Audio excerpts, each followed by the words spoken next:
Welcome to this podcast is making me thirsty, the number one destination for Seinfeld fans. This episode 131. Today's guest is an actress and acclaimed improviser. She's the co-founder of New Angle Films. She's the author of Through the Screen, Secret Hollywood Tactics to Make an Impact in Virtual Meetings. And she's been in more than 70 TV shows and movies, including Zack Stone is going to be famous, The Amazing Spiderman, It's Always Funny in Philadelphia, Veronica Mars, and of course, she played George's girlfriend and Susan's girlfriend, Allison, in 3 Seinfeld episodes, The Outing, The Smelly Car, and The Pilot. Please welcome Kari Coleman. Kari, thanks for joining. Hey, thanks for having me. That was quite the intro. Thank you. Can I call you every day and just be like, just go. Yeah. Just go. So, Kari, believe it. So, yeah, the shows Tony just mentioned there, one of our favorites of all time. The Outing, yeah, like I said, one of our favorite episodes, The Outing, written by Larry Charles. And that was the second episode, actually, to run on Thursday night, obviously where Seinfeld stayed for a long time. But so take us back a long time ago, 29 years. But what do you remember about the rehearsal process? Tell us a little bit how that role came about for you.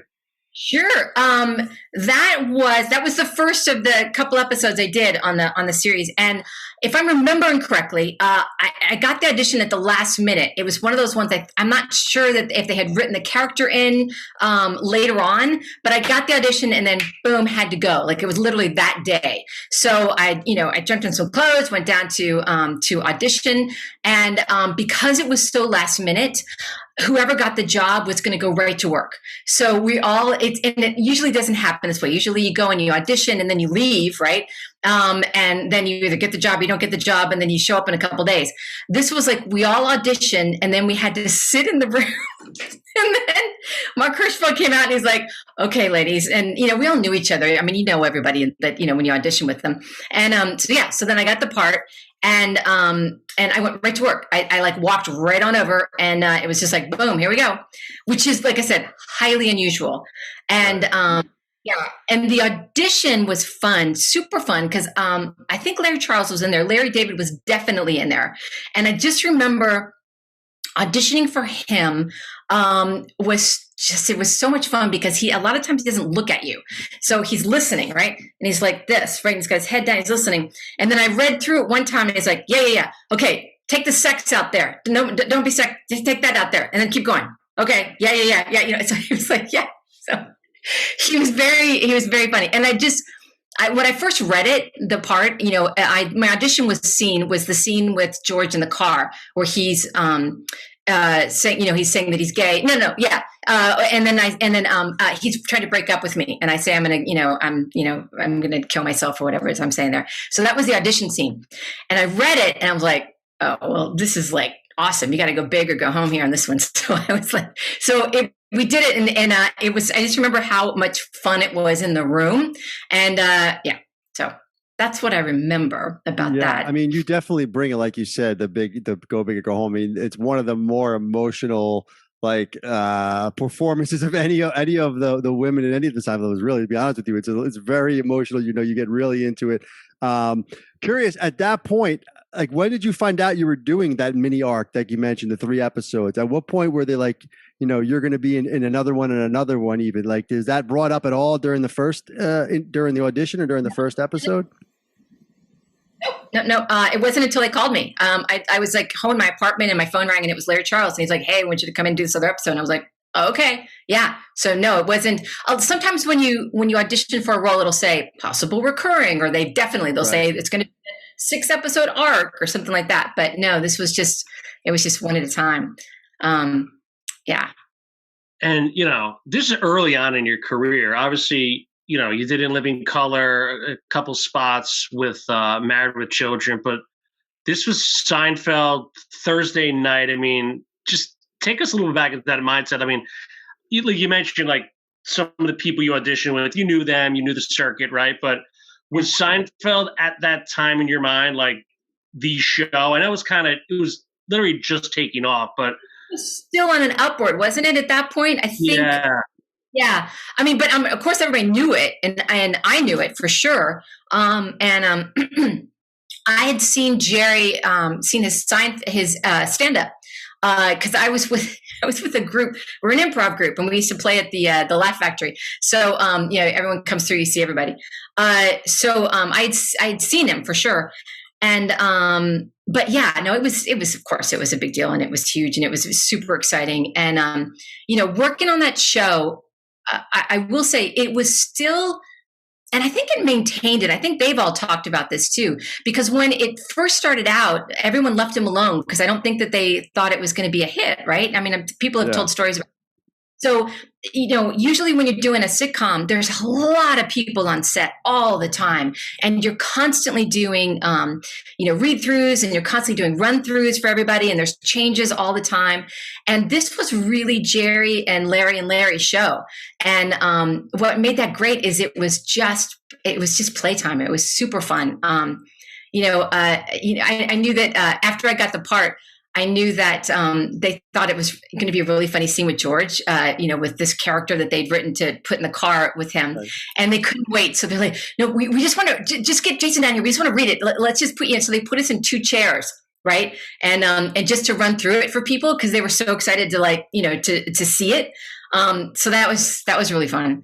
But I was trying to remember that the first episode this was such a great example of what it was like to work on that show. I don't think, and I know you guys had Paula on here, maybe she said something about it, but I don't think the original ending was how it was written. I think it was another thing because what I remember is Jason and I were waiting for our cue to come in, and Jerry was talking to Paula, right? So that was at the end of the show, and we were going to come in on them, but I don't remember something was different. Anyway, we misheard the cue, and we came in early. And we're like, oh, sorry. And Larry David was there. He's like, no, that was great. Let's do that. And right on their feet, they just were rewriting it. Great. So if you come in there, it's going to be this, blah, blah, take out this, do this, blah, blah, blah, let's go and go. And it was just like, okay, let's go. Wow. So that was very fun. Yeah. I'm guessing your improv background probably helped a lot on that too, as well. Just being able to kind of work on the fly like that as they went through that. Was there anything else, as far as in those scenes with George or anything like that, where they kind of let you have a little bit of that? I know it's written really well, obviously Peter Melman and Larry Charles, but was there any improv going on there at all?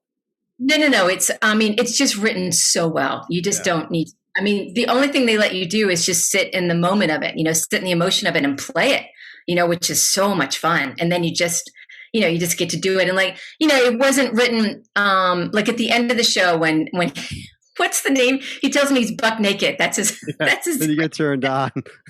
Yeah, that wasn't written in there so that was just me going, oh well, this woman would be into that. That would be like, oh, all right. So I just did that. And they were and so that kind of stuff they let you do, but it's That's just great. It's so well written, buck naked.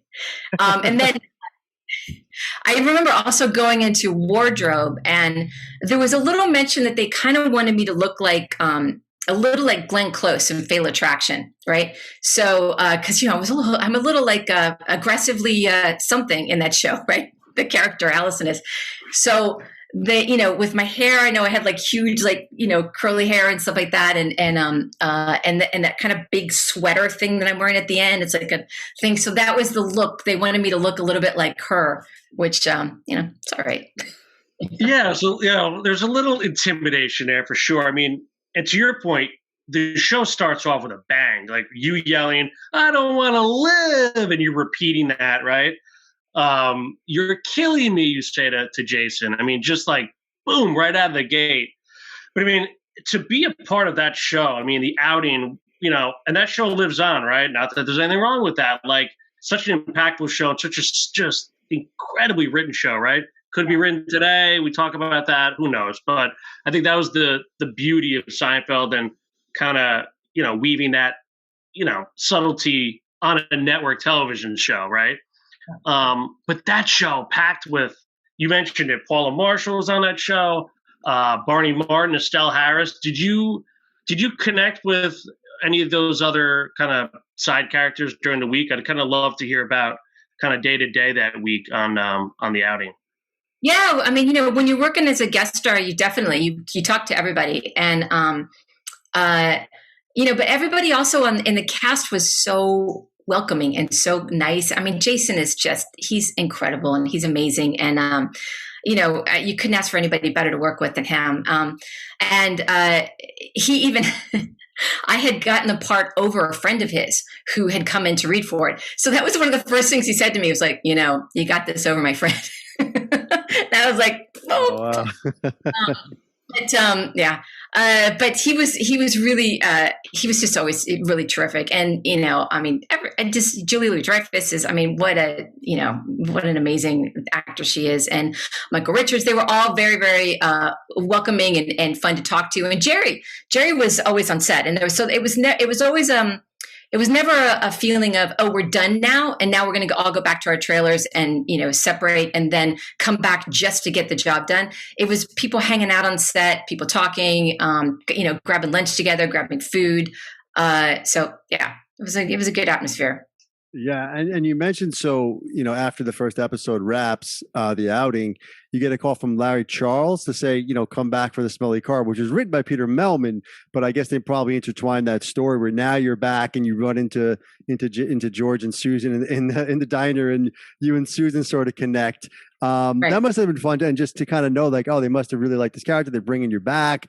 Maybe take us through that scene, or just kind of coming back for a second time. Did you feel a little bit more at home? And how soon after the first one wrapped were you, back shooting the second one, if you remember, or like what that was like as far as coming back?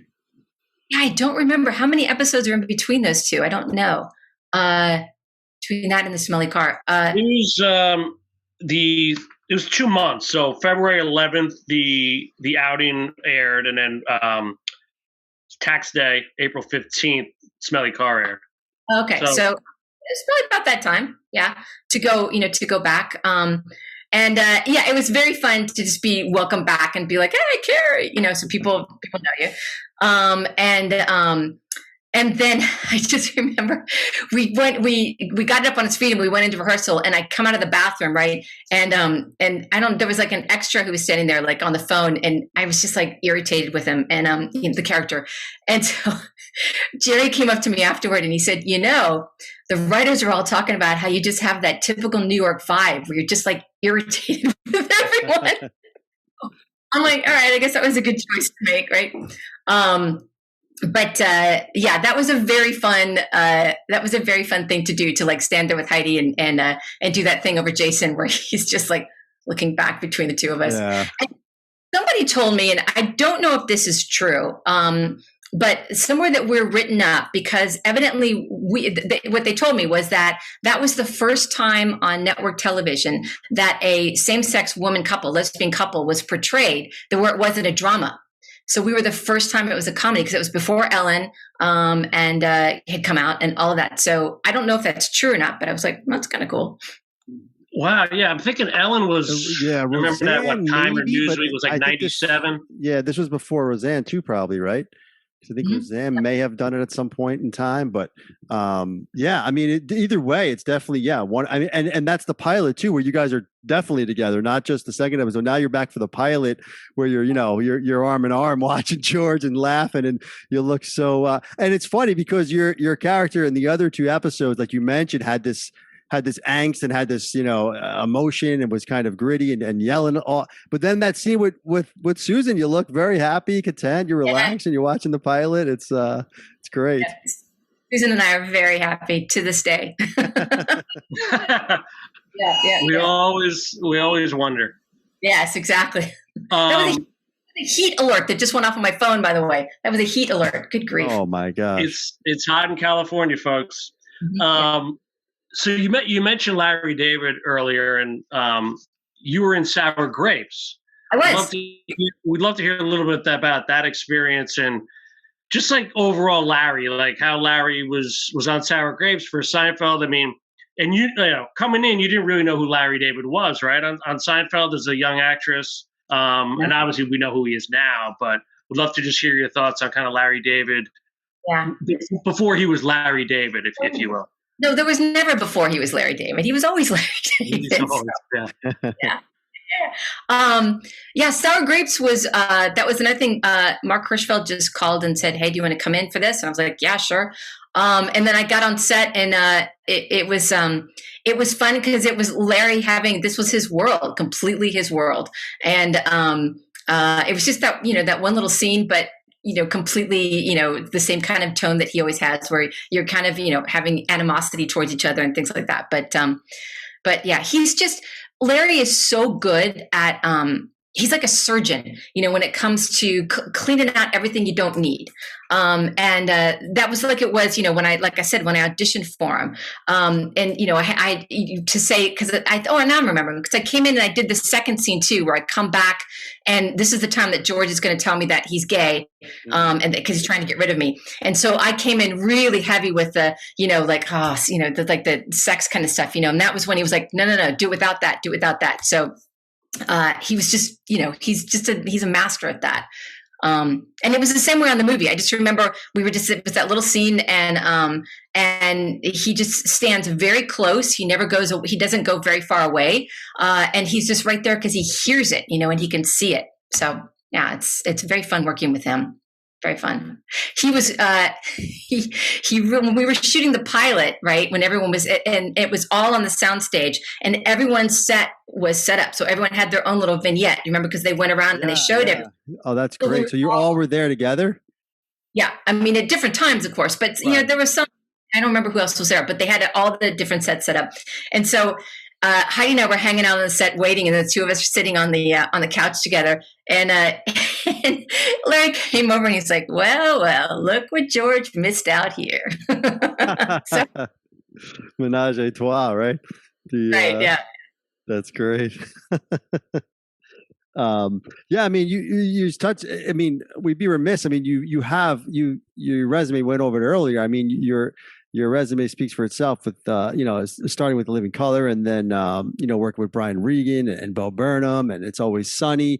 I mean, these are some of, it spans generational talents of comedy between, Larry David, probably the pinnacle of that, but still, I mean, I'm guessing like Chris mentioned, Seinfeld was one of your earlier shows. So as you move through your career, kind of moved on to some of these other bigger shows with names and stuff like that. I mean, what did you take with you kind of just from the Seinfeld experience that you kind of brought and saw on these other sets when you were working with some of these other talented people, as far as, comedy goes, and especially improv, but It's Always Sunny. I know that they do a lot of improv on their show, but maybe you could just touch on like just your thoughts on just, how you learned just from the Seinfeld set, how to work on other sets.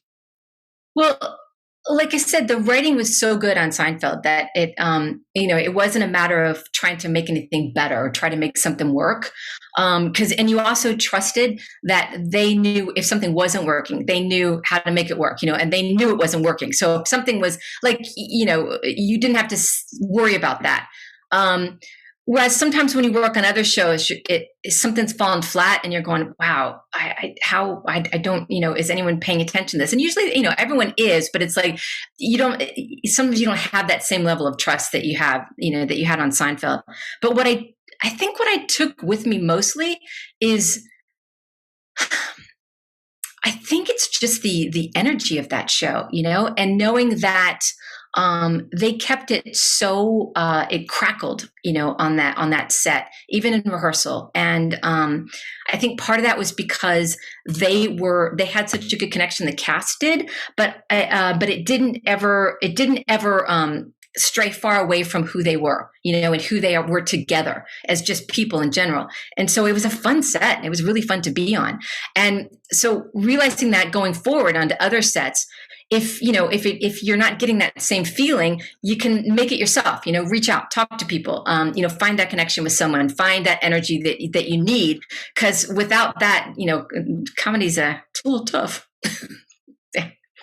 Yeah. And I think you mentioned this kind of the graciousness of the staff, the unselfishness, and when fans like us think about, the outing, yeah, we think about some moments of the main characters, but it's Allison and Sharon, the NYU reporter, that really kind of elevate the show to a new level. So you should really be proud about that.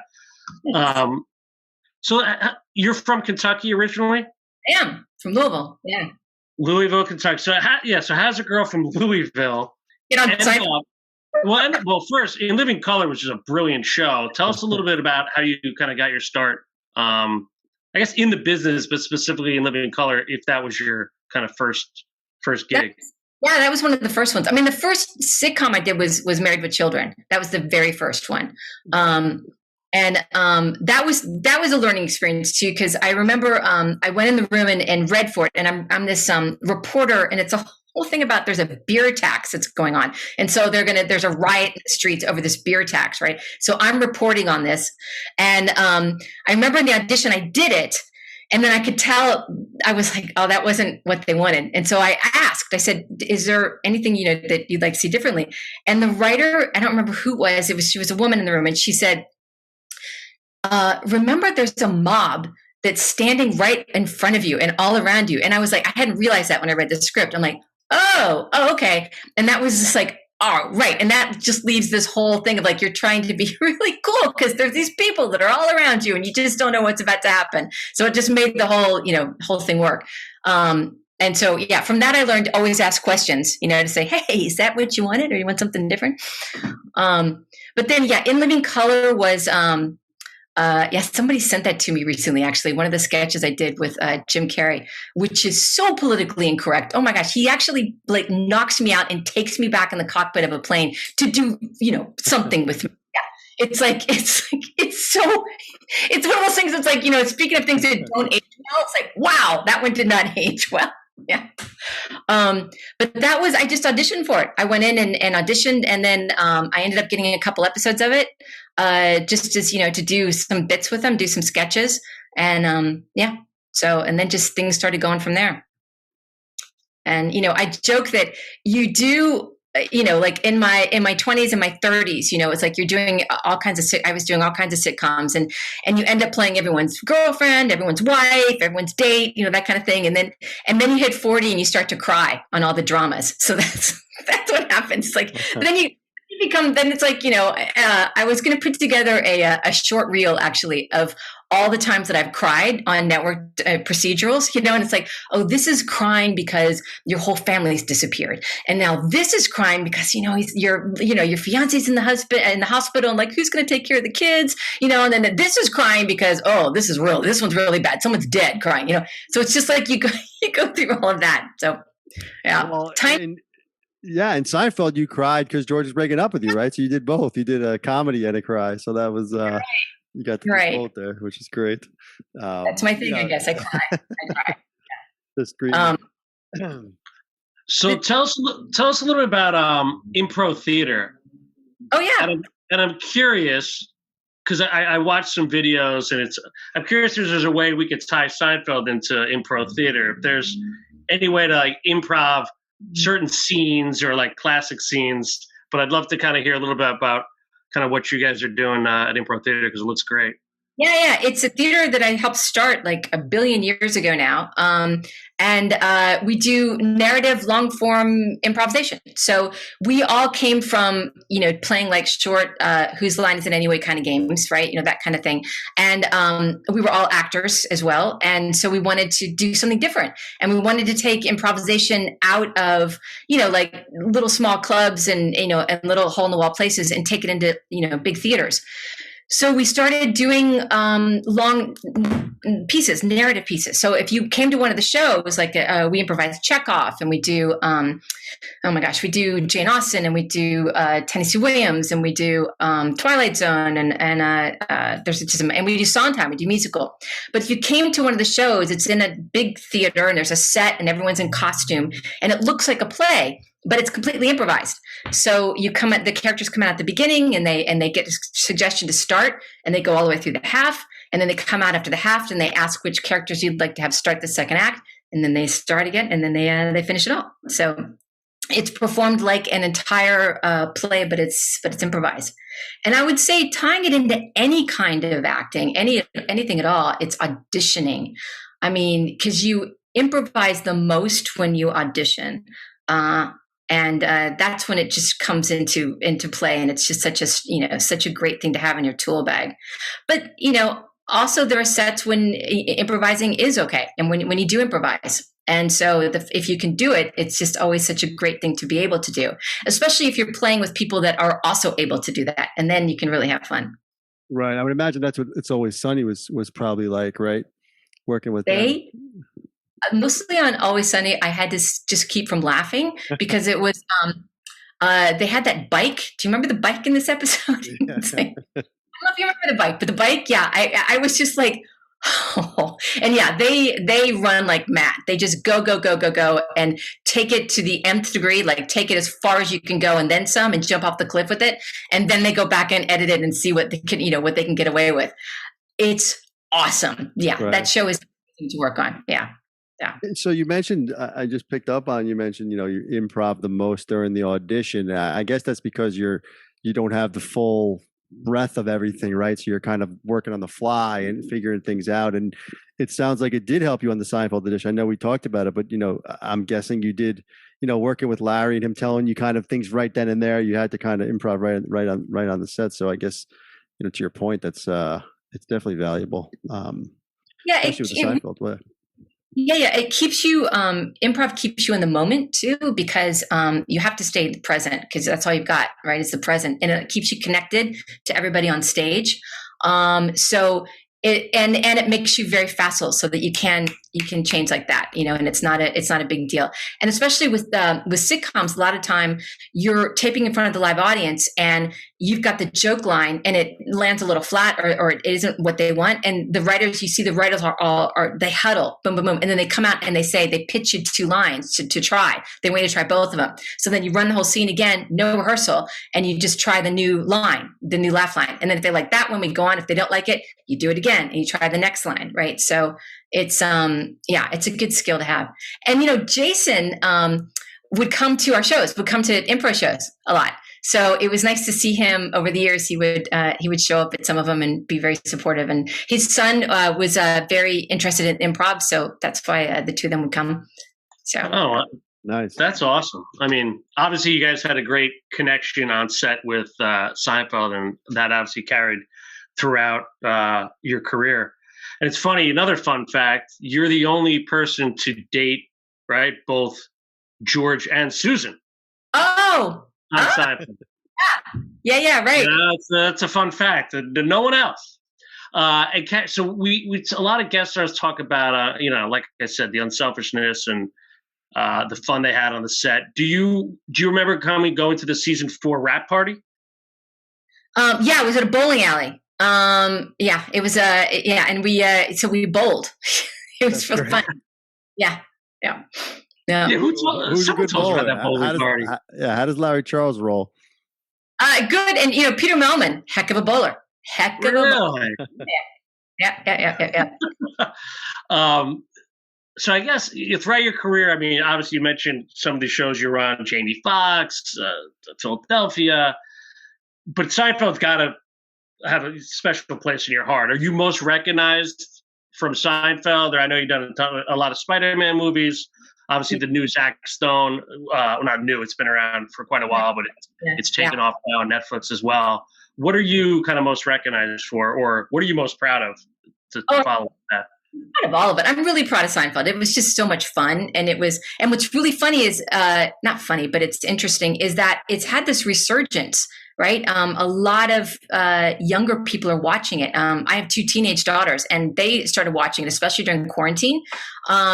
So it's funny that they watch that and they watch Friends, all those shows from the 90s, and I show up on a lot of them. So it's always funny for them to be like, "Mom, yeah, I didn't know you did this." You dated George, yeah, and Susan. Yeah, that's right, George and Susan, right? Yeah, right. But I mean that was quintessential Seinfeld, season 4. I mean, there really wasn't a bad episode in the mix, and obviously the episodes you were on were iconic. I mean, just something to be proud of for sure. Well, thank you. And as far as being recognized, I mean, I think I look a little differently in that show because, my it's curly. This is me straightening my hair to be all cool, but they just made it so big. I had so much hair that I don't think, someone crossing by me on the street is going to go, "Hey, Seinfeld." Mostly if anybody recognizes me ever, they think I'm their sister's friend. So I rarely get someone who stops me and says, "Oh, you were in so-and-so." And now I'm married to an actor. His name's Kyle Secor. He gets recognized constantly. He could be on television for like 3 seconds and he gets recognized. So it's kind of a running joke in our family with the girls where, someone will stop their dad and, want to take a picture with them for something. And then as the person walks away, they'll say something like, "Did you not see SWAT?" Yeah. So, but to your point with Seinfeld now on Netflix and younger generations, maybe that will change. But yeah, that curly hair was a lot of hair. I thought we were going to see it tonight, but that's all right. No, it hasn't been around for a long time. But yeah, that big hair.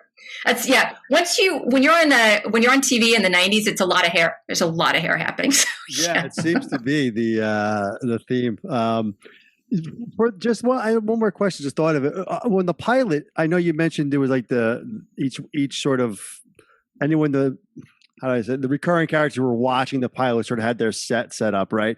Were you there just for that scene, or were you there kind of the whole week during the pilot shooting? Because that was an interesting the way they shot it, like the show within the show. Like Tom Sharonis was like the director on Jerry, but he was actually, I was curious how that all was set up. If you were there for any of that, it always fascinated me. It was kind of groundbreaking in a way. I mean, not many things were doing that besides maybe Gary Shandling back in the day, but other than that, it was pretty different, if you will, kind of do a show within a show.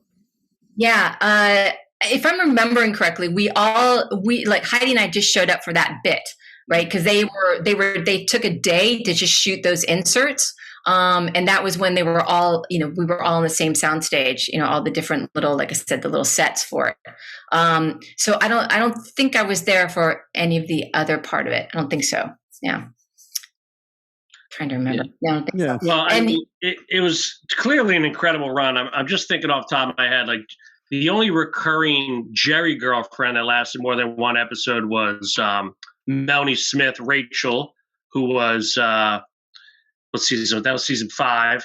And then the only recurring George, even though you kind of dumped him, but 3 episodes was you. So I mean, it's rare that a girlfriend other than Susan, obviously, or Putty or someone that, kind of a one-time girlfriend has those kind of mini arcs. So pretty cool. I mean, you're kind of part of the Seinfeld history and some of the greatest shows. But Kari, this was great. We cannot thank you enough for spending some time with us.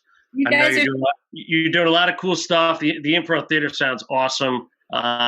We'll link that up in here so people can check that out. And you mentioned Zach Stone. That was such a very fun thing to do. I think it's on Netflix now, which is really fun. Yeah. I just was going to say, you saying that, it was about it being, such an interesting, like an influential show and all that stuff. And when you're doing something, you don't realize it, of course, and I was young and you have no idea, how something's going to land. And when it hit me that I was going to be on Seinfeld and this was all happening, I was in New York because I was doing another show. I don't even remember what it was. And I was in my hotel room and my mom called me from Louisville and she said, "Kari, the news called and they want to interview me because you're going to be on Seinfeld tonight." And I was like, "What? They're going to interview you? Like they want to interview my mom?" And she goes, "Yes. What am I going to say?" And I'm like, "I don't know. Say whatever you want to say." And she was, and we hung up and then I sat there and I remember sitting in that hotel room and going, "Wow, this is huge. Like it's so big that they called my mom, like that's big, right?" That's great. Yeah. That's a great That is amazing. Yeah. That was a funny thing. Yeah, from LA to New York to Louisville, right? I mean, it was America's show at that time for sure, and still is. It's very true, very true. And now, like I was saying, there's even more people watching it, so that's a nice thing. Exactly, yeah, and hope those residuals keep coming your way. Exactly. Well, thanks so much, Kari. Thanks so again, much, Kari. This was so much fun. Thank you, guys. All right. Turn on that